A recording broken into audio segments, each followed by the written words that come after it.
guys, I'm back with more Batman TOPPS cards.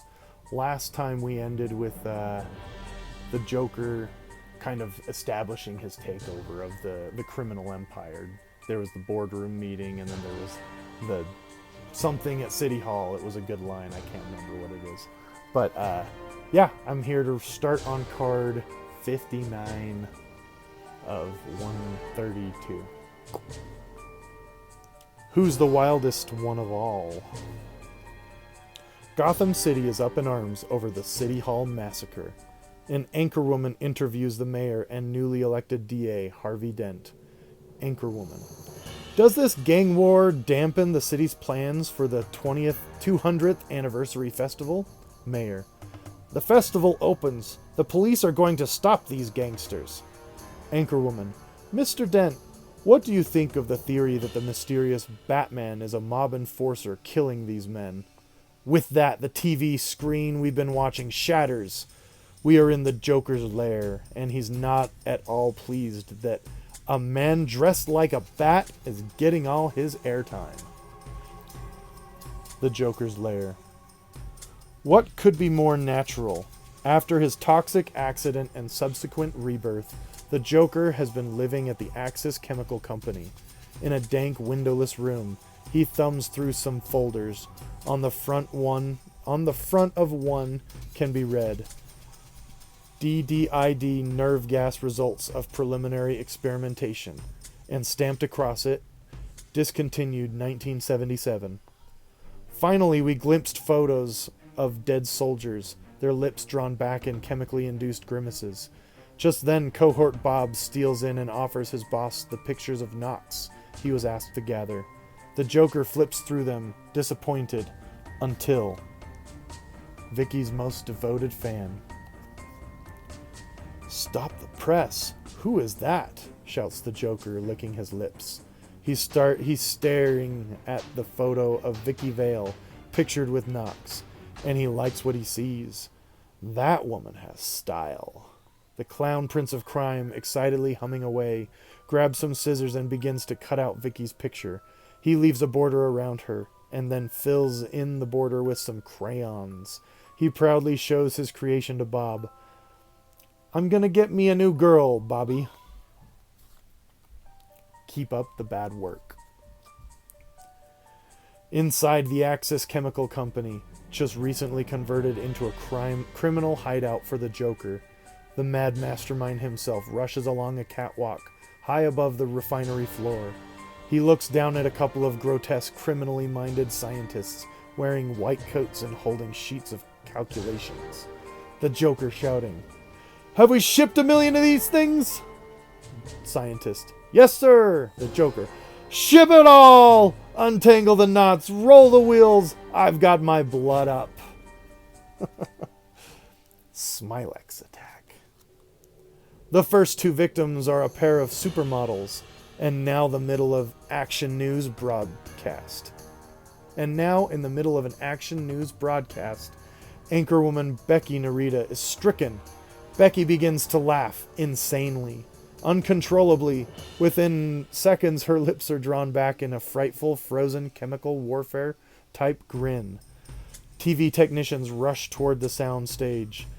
Becky spins about and finally lurches backward over the news desk in a death spasm, giving us a quick look at the horrendous Joker's smile etched on her now lifeless face. The Joker conquers TV. Crackling video static wipes out the TV image. A few moments later, we're staring at the two supermodels, grinning grotesquely, singing a bouncy tune. This music continues as a deranged pitchman, who else, pushes his shopping cart down the supermarket aisle. The Joker waves merrily in time to the jingle. Technicians swarm the control booth but are helpless. The studio feed has been jammed. Every monitor shows the Joker's weird promo, and there's no way to stop it. Still surrounded by his grinning, deranged supermodels in the supermarket set, the Joker thrusts a brightly colored package at the camera. Try new and improved Joker brand with my new secret sauce, SMYLEX. All over Gotham City, concerned TV viewers wonder about the manufactured products they're about to use. Could they be tainted with the Joker's poison? Only your Undertaker. Only your Undertaker knows for sure. Sorry about that. Let's go shopping. Finally, after a wacky fun in the sun motif, the Joker's illegal commercial statics away. Bruce Wayne, half watching the TV screen and half studying a file, reads a new document just handed to him by Alfred. Bruce reading. Assault with a deadly weapon, age 15. Nice guy, continues looking. Psychological testing, high intelligence, unstable, aptitude science, chemistry, and art. Chemistry. He looks at a photo of Jack Napier. Then he turns with a cool determination. Let's go shopping, Alfred. Alfred, let's go shopping. At the Flugelheim. A posh, elegant museum, filled with sleeping gas. The doors swing open and in strides the Joker, quite dapper in his street makeup and huge purple pop artist. The doors swing open and in strides the Joker, quite dapper in his street makeup and huge purple pop artist hat. He is surrounded by his entourage of creepy henchmen. One carries an enormous boombox, while others are toting bottles of champagne and glasses. They all have cans of aerosol paint sticking out of their pockets. Within moments, this ever-moving, non-stop party wanders over to the artwork. The Joker examines it with an appreciative eye. Okay, everybody, let's broaden our minds. I don't think it was sleeping gas, but I'm pretty sure it was SMYLEX gas. She wears a mask in this. The art of crime. Stepping over fainted patrons, the Joker stops at Blue Boy and carves a big Joker smile in the canvas. Using a thin, sharp sword, he pulls from the head of his cane. Monet's barmaid, a Degas ballerina, all are gleefully slashed. Behind him, the Joker's ugly goons have their work cut out for them, spraying paint cans on every canvas their boss man missed. He finally stops at Edvard Munch's The Scream and cocks an eyebrow. I kinda like this one. Leave it. That's funny. The Scream wasn't the one he did that on in the movie. I don't know what the piece is called, but it was kind of like these two hanging pieces of meat, like cow carcasses or something. A date with Vickie. Sitting at a table, frightened, Vickie wears the gas mask which was mysteriously slipped to her. She's the only patron left at the Flugelheim who hasn't passed out. The Joker saunters over and pulls up a chair. He is flanked by a couple of ugly goons, one carrying the boombox, the other a pair of candlesticks. The Joker indicating her face gear. I think it's safe to take that off. Vickie cautiously removes the gas mask. For once, the Clown Prince of Crime was telling the truth. He signals to his ugly henchmen, who quickly place a boombox and candlesticks on the table and departs. You light up my life. At the Flugelheim, the Joker and Vickie sit at a table as the patrons around them slumber peacefully. The Joker, Mr. Suave, Mr. Debonair, reaches for his lighter and switches on the boombox. Reaches for his lighter and switches on the boombox. It produces lightly romantic music. Next, a long jet of flame shoots out of the lighter as he ignites the candles. The Joker seductively. You're beautiful. Vickie, nervous. Thank you. The Joker, portentously. In an old-fashioned sort of way. I'm sure we can make you more today. Alicia's new look. Drugged, wraith-like, Alicia wanders over to the table where the Joker and Vickie are sitting. Her face is covered by an odd porcelain doll's mask. Vickie. Why is she wearing a mask?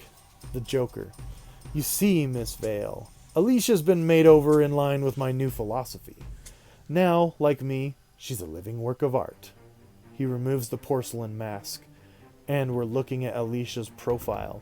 The side that's turned to us is truly, classically beautiful. But the side we can't see. The Joker. I'm no Picasso. You like it? One glimpse and Vicky lurches out of the chair, knocking it over.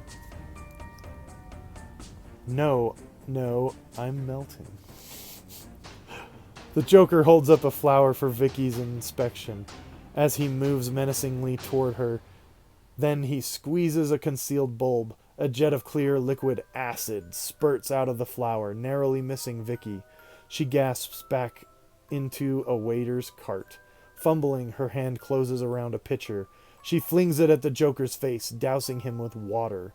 His hands flail about, and he doubles over, howling like a banshee, makeup running through his fingers and all over his suit. He's been anointed. The Joker. No, I'm melting, help me. Crash. The Joker advances on Vicky, exposing the grotesque, ravaged mess beneath his running makeup. The Joker, playfully. Boo! Suddenly, the Flugelheim skylight shatters. A winged figure drops to the floor of the tier room. And all at once, the clown prince of crime is face to face with Batman. Vicky is agog. The Joker's henchmen fall back, freaked by the Dark Knight detective's dramatic entrance. Agog. The rescue. On the Dark Avenger's wrist is a steel gauntlet. He aims it at his adversary, the Joker. Assuming he's about to be shot, braces for the attack. Batman then fires the gauntlet, the barrel of which splits in two before sending two metal spikes on wires in opposite directions. The metal spike embed themselves in the wall on both sides of the Flugelheim's atrium. This creates an escape wire for Batman. In a flash, he grabs Vicky and plunges over the balcony, leaving the Joker completely astonished. Where does he get those toys? Those amazing toys? I don't know. Swing to safety. The Joker's ratty henchmen can only gape in amazement as the Dark Knight detective and Vicky swoop past them, swinging across the length of the Flugelheim and straight through a pair of enormous doors. The Joker, all aflutter. Those toys! Where does he get those wonderful toys? The goons, still disoriented, shrug their shoulders. The Joker, excited. Well, don't just stand there. Go and ask him. The henchmen charge off. A daring escape. A sign on a black metal stand. It says, closed for the day. Crashes through the main entrance doors of the Flugelheim. Batman and Vicky hustle through. He points her to a side alley. Covering his tracks, Batman lobs a smoke pellet into the doorway of the museum. Batman, get in the car. Vicky, which car? A silly question. Vicky suddenly realizes because while there are several cars parked along the side alley, there is only one Batmobile. That's right. This is my favorite Batmobile, by the way. My frickin' favorite. I love it. The Batmobile. Sleek, futuristic, a state-of-the-art car for Gotham's most innovative crime fighter. Vicky climbs in and is dazzled by a stunning array of electronic gadgetry. Batman. Ignition! A computer display on the dashboard registers Batman's unique fingerprint. Voice print. Ignition! Ah! A tiny synthesized voice repeats his command. Ignition. The engines rev up. The Joker's henchmen stumble onto the scene, coughing, blinded. They fall aside as the Batmobile barrels out of the alley. Stay on task, stay on task. Fantastic chase. Pursued by the Joker's two goon cars, the Batmobile approaches an intersection at terrific speed. To accomplish a right-angle corner turn at this velocity, a spike with a wire attached to it rockets out of the side of the car and embeds itself in the wall. The Batmobile makes this corner turn without slowing down or spinning across the intersection. Pedestrians scatter, gawking as the sleek vehicle rips up the pavement. I think they did this on Mythbusters. I can't remember what it turned out. if it was a possible thing or not. Just a Batman thing. The Batmobile tears away. The fantastic car chase continues in the crowded streets of Gotham City. Surrounded by the Joker's goons, Batman turns down a blind alley. The Batmobile still at top speed. In the nick of time, the car spins on its ass. Oh my goodness. Let me try this again. Surrounded by the Joker's goons, Batman turns down a blind alley. The Batmobile still at top speed. In the nick of time, the car spins on its axis 180 degrees and zooms back where it came from. Next, the Batmobile tears down an empty block. A night construction team working heavy machinery blocks the intersection. Batman guns the engine, swerves left, tries to glide past. Finally, he hits the brakes, stopping inches short of a head-on collision with a lamppost. I forgot about the stop when he stands in front of the car and it stops with a voice command. Pretty silly. I wouldn't trust that. Cocooned. The shield. The Dark Avenger leaps out of his vehicle. There's no way he can get by the construction machinery. City workers and other onlookers begin to gather around. The Joker's van is just 2 blocks back and coming up fast. Vicky exiting the car. Can't we? Batman. Too many people. Come on. To his car. Shields. Shields. The Batmobile's computerized voice responds. Shields. Shields. With a series of clangs, chrome steel plates slide into place across the cockpit over the tires, leaving this unique vehicle in inert, impenetrable block of layered metal. Layered metal! Batman and Vicky race down the street. So, inert, impenetrable block of layered metal. That is a good band name. I love it. Anyways, is it Halloween? 4 ugly henchmen spot Batman and Vicky down a side street and give chase. Our heroes narrowly avoid machine gun fire and come upon a little child, a ragamuffin girl playing with her doll. Batman rushes and slides on the street, pulling the child out of the way of a hail of bullets. The wide-eyed youngster holds up her dolly for Batman to see. Is it Halloween? She asks innocently. The Dark Knight grins, rushes back to pick up Vicky from behind a parked car. The goons zoom by again, and the chase resumes. That's a good one. Oh, dude, this must be from like a deleted scene. I mean, I guess you're seeing the picture. Because there's that little girl. This little street rat. How much do you weigh? Ooh, you don't ask a woman that. Hidden from view, Batman and Vicky watch the Joker's goons slide past the mouth of the alley. Batman looks straight up and sees a catwalk 5 stories above. Batman. How much do you weigh? Vicky. 108? The Dark Knight's doing some quick mental calculations when the goon car reappears, backing up, blocking their only avenue of escape. Determined, Batman unfurls a rope, swings a batarang upward, and grabs Vicky roughly around the waist. Hang on! Death-defying duo. A bunch of thugs pour out of the car. The batarang hooks onto the catwalk, and its master triggers the spring-action reel on his utility belt. Bullets zing past as our heroes whip upward like fish on a line. 1 story, 2 stories. Finally... Hey, hold on. 1 second. Okay. Bullets zing past as our hero whip upward like a fish on a line. 1 story, 2 stories. Finally. They begin to slow down. Stop. They dangle in midair as the Joker's henchmen get closer. The Dark Knight wriggles, twists, and Vicky screams for her life. Her additional weight is too much for the real mechanism. They're stuck 2 stories in the air. Perfect targets for Joker's advancing gunmen.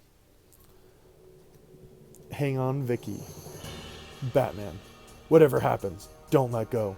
The Dark Knight Avenger detaches the reel from his own waist and hitches it around Vicky's belt. Then he releases it. Vicky rockets skyward at blinding speed, while Batman, his cape billowing, plummets downward. She winds up bobbing on the line while he hits the ground with a crash, overturning some garbage cans. Instantly, the goons are all over him. Batman manages to slam 2 of them into a wall. But before he can get to his feet, a third slams a lead pipe into the back of his skull. Lead, come on. It's like you don't... It slams the lead. My bad. Batman overpowered. Ooh. A Joker henchman drawing his gun fires 2 shots point blank at the oval insignia on Batman's chest. It's his target, by the way. The body jerks. The goons edge closer. Finally stop. Goon 1. No blood. Goon 3. Wait a minute. The third goon summons his courage and crouches beside the unconscious, or dead, body of the Dark Avenger. He examines Batman's tunic. Goon 3. He's wearing some kind of body armor. Goon 1. He's human after all. Take the mask off. That's weird that it's Goon 1 and Goon 3. I'm not going to think too hard about that. The challenge. The villains have removed Batman's mask, but before they can gaze upon the face of Bruce Wayne, they are momentarily distracted by Vickie. Having crawled onto the roof, she uses her telephoto lens and keeps on clicking, her flash gun exploding overhead.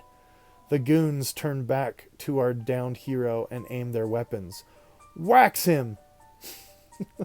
But Batman's gloved hand grabs one of the henchmen and yanks him directly in the line of fire. Batman then heaves the crook's lifeless body through the air, knocking another henchman backward over a garbage can, while his cohort falls and cracks his head on a nearby wall. Holy cow, Batman just killed the shit out of that guy. Urban Warriors.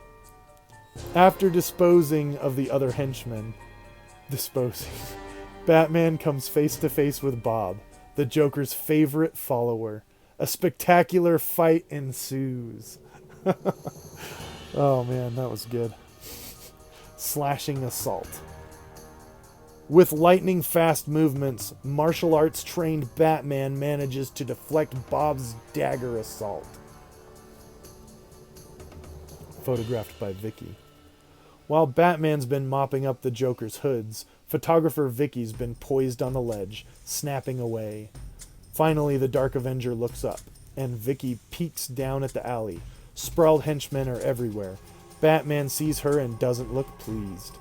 Vickie thinks fast. It's just possible she snapped a clean photo of the Dark Knight's exposed face with her telephoto lens. Quickly, she removes the roll of film, drops it down her blouse, and escapes through the roof.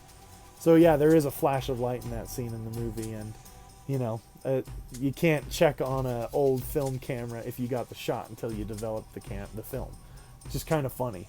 You know, in this day and age, it's immediate. You know if you got the shot. You know, uploaded immediately. You know, whatever. It's like she has some steps to go through. I was in a photography class in high school, and it was fun doing the whole red room chemical process. I remember there was a pipe that led from the sink down, and all the silver from the film, you know, passes through as you're washing and developing the film. And the silver starts to line the inside of the plumbing. And so my teacher, Mr. Kramer, he mentioned that when he retired, he was going to undo the pipe so that he had just that bit of silver in the pipe. So anyways, kind of back on task. Fiend or Mad Vigilante. Rumbling up the street is a giant 3-ton caterpillar winch. The Batmobile's about to be towed. Batman into his radio transmitter. Shields open. At once, the steel plates covering the Batmobile begin to retract. A couple of stunned cops gaze into the cockpit, then tumble off the hood as the turbine engines roar to life. The Dark Knight detective, having caught up with Vickie, steps directly in the path of his own onrushing car. Stop. Looks like a USB drive, little USB stick, memory stick. Brakes squeal. The Batmobile stops 1 yard short of Batman and Vicky.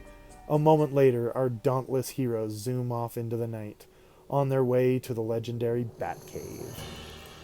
There's a funny part when they're driving back to the Batcave where she's looking at his face, trying to see if she can get a good look at him, and he pushes on a dome light, like a little light that just shines on her face. It's funny because it's like, did Batman think if I ever have a passenger in my car and they start looking at my face a little too much, I have this little button that'll shine a light in their eyes. That's specifically what his button is for. It's hilarious. I love it. The shields in the movie. Oh, you know what? I got one more card. Within the Batcave. Inside this vast maze-like world of perpetual night are rows of blinking computers, a fully equipped machines shop, and a high-tech crime lab. Vicky is amazed, impressed as Batman solves the mystery of the Joker's SMYLEX assault on Gotham City. Each product only contains one component. One second. Alright. Batman. Each product only contains one component. The poison only works when they're mixed. Hairspray won't do it alone, but hairspray and perfume and lipstick will be toxic and untraceable. After securing Vicky's roll of film, the Dark Knight detective produces an ampule of knockout gas and breaks it under her nose. She slumps into unconsciousness and awakens sometime later in her apartment. You have one more thing I want. Anyways, I was going to say, the shields on the Batmobile were always my favorite. Like, it's just like a bit of stop motion animation. The effects in the movie are really good. There's a lot of like miniatures and stuff like that. Like, you see like the city from far away, and you see like the action in like the main like kind of street. It's hard to explain. Or Axis Chemical, you can tell that it's like a little miniature that's been built. It's pretty. It's cool. I like the miniature work in the Batman movie is what I'm trying to say. These cards are fun. I'm gonna keep going. Yeah, thanks for hanging out. Thanks for tuning in. I hope that this is some form of entertainment. I don't really know, but it's entertaining to make. So why not just do it? Anyways, y'all have a nice, lovely day. Take care of yourselves, love yourselves. Don't let stress and crazy stuff just make you go crazy. Just chill. Take a chill. Chillax. Chillax, yo. Peace out.